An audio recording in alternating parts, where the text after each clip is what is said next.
बिस्मिल्लाहिर्रहमानिर्रहीम। नाज़रीन अस्सलाम वालेकुम। मैं हूं आपका मेज़बान साबिर शाकिर वफाकी दारुल हुकूमत इस्लामाबाद से कुछ ताज़ा तरीन इत्तलात और खबरें आपसे शेयर करते हैं। मामला काफ़ी गर्मा गर्म है और इस वक्त इलेक्शन कमीशन ऑफ पाकिस्तान में भी धींगा मुश्ती शुरू हो चुकी है। घुसन मुक्के, लड़ाई, गालम गलोच, ये सब कुछ चल रहा है इलेक्शन कमीशन ऑफ पाकिस्तान में भी और बाकायदा तौर पर चल रहा है। और उसके बारे में भी आपको आगाह करते हैं कि क्या हो रहा है। और दूसरी जानिब एक तरफ कहा जा रहा है कि चाइना से 70 करोड़ डॉलर आ गए और आईएमएफ से मामलात अभी तक तय नहीं हो रहे। और इसकी वजह क्या है, क्यों नहीं मामला तय हो रहे और आखिर क्या मजीद क्या शराइत हैं। मजीद शराइत बड़ी वाज़ेह हैं जी, और मजीद शराइत बहुत ही कड़ी हैं। वो कहते हैं कि अब स्टेट बैंक की जो मॉनिटरिंग पॉलिसी है वो भी आईएमएफ कंट्रोल करेगा और आईएमएफ की टर्म्स एंड कंडीशंस उस पर भी वो भी वही तय करेगा। और इसलिए कि उन्होंने पैसे देने हैं और फिर पैसे वापस लेने हैं। ये सब कुछ हो रहा है और ये सब कुछ इसलिए हो रहा है कि कमजोर हुकूमत है, वो हुकूमत पे एतबार नहीं करते। वो कहते हैं कि इस हुकूमत का कुछ पता नहीं है, आपका निज़ाम सिस्टम बड़ा कमजोर है, आपके वजीर खजाना नाकाबिल एतबार हैं, आपकी हुकूमत बड़ी नाकाबिल एतबार है। एक मिफ्ता इस्माइल साहब हैं, एक मुआहदा करके आते हैं और उसके बाद अगले मुआहदे के लिए वजीर खजाना तब्दील हो जाता है और वजीर खजाना हमारी बात सुनने के बजाय हमें आंखें दिखाता है, पैसे भी मांगता है और आंखें भी दिखाता है और मुआहदे भी तोड़ता है। ये सब कुछ हुआ और जिसके नतीजे में फिर जो कुछ हो रहा है हमारे साथ, ये हमारे सामने वजीर आज़म शहबाज शरीफ साहब ने ये कहा है कि अभी तो महंगाई का और दौर आना है, लेकिन उस दौर से आने से पहले अभी आईएमएफ के साथ मुआहदा नहीं हुआ। मुआहदा होने से पहले ही महंगाई जो है वो 43% तक जा चुकी है, 43% तक। यानी आपके पास 100 रुपए जो था वो कम होके आपके पास रह गया है 60 रुपए से भी कम हो गया, वो 58 रुपए रह गया। यानी उसमें से 42 रुपए आपके खत्म, 100 रुपया 58 रुपया हो चुका है। और अगर 1000 रुपया था तो वो 580 रुपए आपके पास रह चुके हैं, बाकी सब महंगाई की नजर हो चुके हैं। ये है आपकी कुव्वत खरीद कम होती जा रही है और 42%, 43% तक महंगाई जा चुकी है। 42 पॉइंट कुछ है, 43%, 43% ये हो चुका है, जबकि हम अपने आप को ठीक करने के लिए तैयार नहीं। और सियासी बहरान जो है वो मुसलसल बढ़ता जा रहा है। सियासी इस्तेहकाम लाने के बजाय हम मुल्क को सियासी बहरान की तरफ धकेलते जा रहे हैं और फिर कहते हैं कि इसी से सियासी इस्तेहकाम आएगा। हमने जमहूरियत को नहीं मानना, आइन को नहीं मानना और अवाम की राय को नहीं मानना, अवाम की मर्जी के बरखिलाफ हमने इक़्तिदार पे मुसल्लत रहना है। तो इससे वो कहते हैं जी हमारे आएगा इस्तेहकाम। ऐसा नहीं हो सकता। उसकी वजह यह है कि ये ना पूरी दुनिया में ऐसा कोई मुल्क नहीं है जो कि इस तरीके से तरक्की करे, जहाँ पे ना रिट ऑफ द गवर्नमेंट हो, ना रिट ऑफ द स्टेट हो, ना इदारों की इज्जत हो, ना इदारों का वकार बहाल, ना अदलिया का एहतराम किया जाए। तो ये पॉसिबल नहीं है। बहरहाल कुछ चीज़ें दरपर्दा चल रही हैं, बहुत मज़े की हैं और उसकी रीज़न है कि सिचुएशन इस वक्त कौमी असम्बली में भी तब्दील होने वाली है, यकसर तब्दील होने वाली है। और इसलिए तब्दील होने वाली है कि पाकिस्तान तहरीक इंसाफ के 32 अरकान कौमी असम्बली वापस आ रहे हैं कौमी असम्बली में, और वो मंडे से जो हफ्ता स्टार्ट हो रहा है यानी परसों से, उसके बाद मामला वहाँ पे भी तब्दील हो जाएंगे। लीडर ऑफ द अपोजिशन, अब लीडर ऑफ अपोजिशन जो है वो तब्दील होगा। राजा रियाज साहब की होने वाली है छुट्टी और पब्लिक अकाउंट्स कमेटी के चेयरमैन नूर आलम खान साहब की भी होने वाली छुट्टी, क्योंकि लीडर ऑफ अपोजिशन तब्दील होगा और लीडर ऑफ अपोजिशन की मर्जी से ही पब्लिक अकाउंट्स कमेटी के चेयरमैन आते हैं। तो लिहाजा वहां पे भी एक बड़ी चेंज आने वाली है और जब बड़ी चेंज आएगी और रियल लीडर ऑफ अपोजिशन वहां पे होंगे तो उसके बाद मामला आगे बढ़ेंगे और ये 32 ही रहेंगे। फिर 32 और लोटों को साथ इनके साथ होना होगा या फिर लोटों को डी सीट होना होगा। अगर लोटे बात नहीं मानेंगे और पार्टी से इनहराफ करेंगे तो फिर उन लोटों को भी अगले घर जाना होगा और उनको भी डी सीट डिस्क्वालिफिकेशन की तरफ जाना होगा। तो इसलिए बड़ा दिलचस्प खेल अगले हफ्ते शुरू होने वाला है। अब आते हैं हो क्या रहा है। हो ये रहा है जी कि इमरान खान साहब एक बहुत ही प्रेस कॉन्फ्रेंस की और उस प्रेस कॉन्फ्रेंस में जो पंजाब में जो कुछ कर रही है निगरान गवर्नमेंट वो बहुत ही संगीन है और उसी से अंदाजा होता है कि जो हालात हैं वो अंदर खाने किस हद तक खराब हैं। इमरान खान साहब पे कातिलाना हमला और उस कातिलाना हमले की तहकीकात की रिपोर्ट वो चोरी हो गई है और उसके सिर्फ 11 सफ़ात रह गए हैं, बाकी सफ़ात किधर गए कुछ पता नहीं है। और मैनूवरिंग की जा रही, चीज़ों को तोड़ फोड़ किया जा रहा है। और वहाँ पे गुलाम डोगर साहब को अभी तक पोस्टिंग नहीं दी गई, क्योंकि वो उनको CCPO लाहौर बनाया जाता है तो वो फौरन GIT बहाल हो जाएगी और GIT के सरबराह गुलाम डोगर साहब होंगे और चीज़ें उनके हाथ से निकल आएंगी। और निगरान हुकूमत के, क्योंकि निगरान हुकूमत किसके कहने पे ये मैनूवरिंग कर रही है, विफाकी हुकूमत, निगरान विफाकी हुकूमत मुस्लिम लीग नवाज ने शहबाज शरीफ साहब, और उन्हीं पे इल्ज़ामात हैं, शहबाज शरीफ साहब पे, राना साहब पे, उन्हीं पे इल्ज़ामात हैं। और वहाँ पे इस मुकदमे को ख़राब किया जा रहा है, उसकी तहकीकात को ख़राब किया जा रहा है। तो चीज़ें ऐसी नहीं है कि किसी को समझ नहीं आ रही, चीज़ें बहुत अच्छी तरह समझ आ रही हैं और आगे की तरफ देखा जा रहा है कि आने वाले दिनों में क्या हो सकता है। इसीलिए गुलाम डोगर साहब जो हैं वहीं से लड़ाई शुरू हुई थी और वो लड़ाई वहाँ से शुरू होते होते ऑनरेबल जजेस और फौजी क़यादत के गिरेबानों तक पहुँच चुकी है।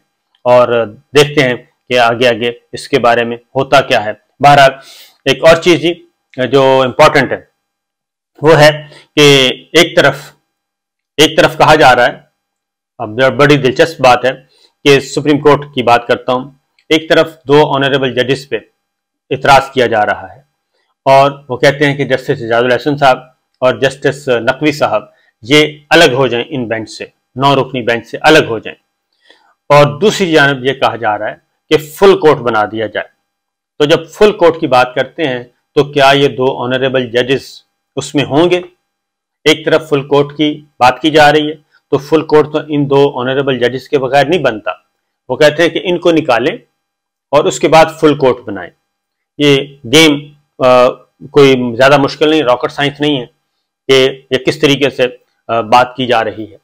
तो लिहाजा ये जो इनके अपने अंदर तजादात हैं और ये ऐसे लग रहा है कि ये कोई अपना एक हदफ है वो हासिल करना चाहते हैं और वो हदफ उनको इसी सूरत में हासिल होगा कि जो ये गिरेबान जो इन्होंने पकड़े हैं उन गिरेबानों के पकड़ने के बाद ये खौफ में मुब्तला करके करना चाहते हैं। अगर तो फुल कोर्ट बनाना है तो फिर फुल कोर्ट की डिमांड करनी चाहिए थी। फुल कोर्ट की डिमांड नहीं की, बल्कि ये किया कि इन 2 ऑनरेबल जजेस को अलहदा कर दें और उसके बाद फिर कहा कि फुल कोर्ट बनाएं। यानी हर 2 सूरतों में ज़्यादा से ज़्यादा डबल स्टैंडर्ड है और वजह कुछ और है।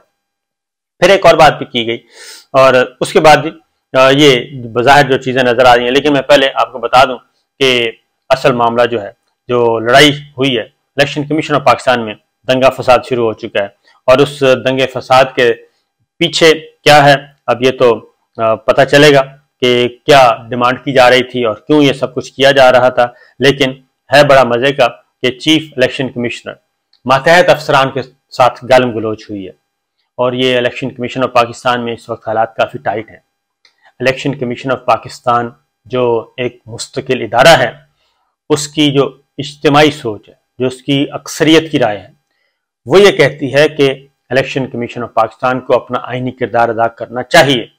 लेकिन चूंकि चीफ इलेक्शन कमिश्नर साहब ऊपर बैठे हैं और उन्होंने कहा है कि मुझे बहुत बड़ी आशीर्वाद हासिल है और मुझे कोई हिला नहीं सकता और मुझे कोई छेड़ नहीं सकता, मैं सुप्रीम कोर्ट ऑफ पाकिस्तान को भी के सामने भी अनटचेबल हूँ और मैं सदर ममलिकत के सामने भी अनटचेबल हूँ, मुझे कुछ नहीं छेड़ सकता क्योंकि मैं नॉमिनी हूँ।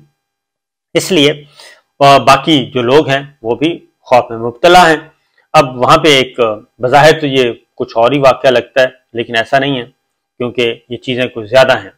वो ये है कि जी खबर ये है कि मतहत अफसरान के साथ बदतमीज़ी और गालम गलोच हुई है और चीफ इलेक्शन कमिश्नर ने DGIT के इस रवैये का नोटिस लिया है और DGIT जो हैं उनसे वजाहत मांगी है। अब DGIT को एक इज़हार वजू का नोटिस भी जारी किया है, उनसे वजाहत भी मांगी है और इसमें ये कहा गया है कि जो DG हैं IT, उनके लिए वो मतहत अफसरान को गालियां देते हैं और बलूचिस्तान में तैनात डायरेक्टर को टेलीफोन पे गालियां दी। अब इससे उन्होंने कहा कि जी ये तो गलत बात है, मतहत अफसरान जो हैं वो हो गए। उन्होंने फिर बाकायदा तौर पे पहले बर्दाश्त किया, लेकिन असल मसला ये है कि ये असल मामला क्या था, इसकी तहकीकात होनी चाहिए कि ये गालम गलोच और वो भी बलूचिस्तान के अफसरों को, और वो भी हेडक्वार्टर से बैठ के और क्यों, क्या कोई ऐसी डिमांड की जा रही थी मातहत अफसरों के साथ कि वो करना नहीं चाहते थे, या डीजीआईटी को कोई प्रेशर था, डीजीआईटी पे कोई प्रेशर था, उनसे कोई गलत काम करवाने की कोशिश की जा रही थी, और ये आखिर हो क्या रहा है? क्योंकि इलेक्शन जो डिले करवाए जा रहे हैं उसकी कोई रीजन तो है कि पैरेलल को मनसूबाबंदी की जा रही है, और ये बहुत बड़ा स्कैम सामने आ सकता है कि इतने अरसे से सब कुछ होने के बावजूद पहले से पता था कि इलेक्शन होने हैं, और नवंबर में इन्होंने कहा था कि हम नवंबर में इलेक्शन के लिए तैयार होंगे, जो पिछला नवंबर गुजर गया है, लेकिन अभी भी इलेक्शन करवाने के लिए तैयार नहीं है। तो चीफ इलेक्शन कमिश्नर साहब, और ये वरना तो वो खुद बहुत ज़्यादा एग्रेसिव हैं, तो डीजीआईटी को खराब करने की या डीजीआईटी को ज़िबा करने की कोशिश की जा रही है। इसके सारे के पीछे कुछ मुझे लगता है कि बड़ी कहानी निकलेगी, और ये छोटी कहानी नहीं है, और इससे कोई ना कोई पॉलिटिकल इंजीनियरिंग, पॉलिटिकल मैनूवरिंग और इस तरह का कोई मामला निकल आएगा। बहरहाल जी, देखते हैं कि इसके बाद क्या होता है, लेकिन आने वाले जो चंद दिन हैं वो काफ़ी इंपॉर्टेंट है। अगला हफ्ता काफ़ी इंपॉर्टेंट होगा। उसकी वजह यह है कि मुलाकातों का सिलसिला शुरू हो चुका है, और मुलाकातें पॉलिटिकल प्लेयर्स भी आपस में मिल रहे हैं, और कल मिलिट्री लीडरशिप भी वज़ीर आज़म शहबाज शरीफ साहब के साथ मिल के गई है, और एपेक्स कमेटी का इजलास था।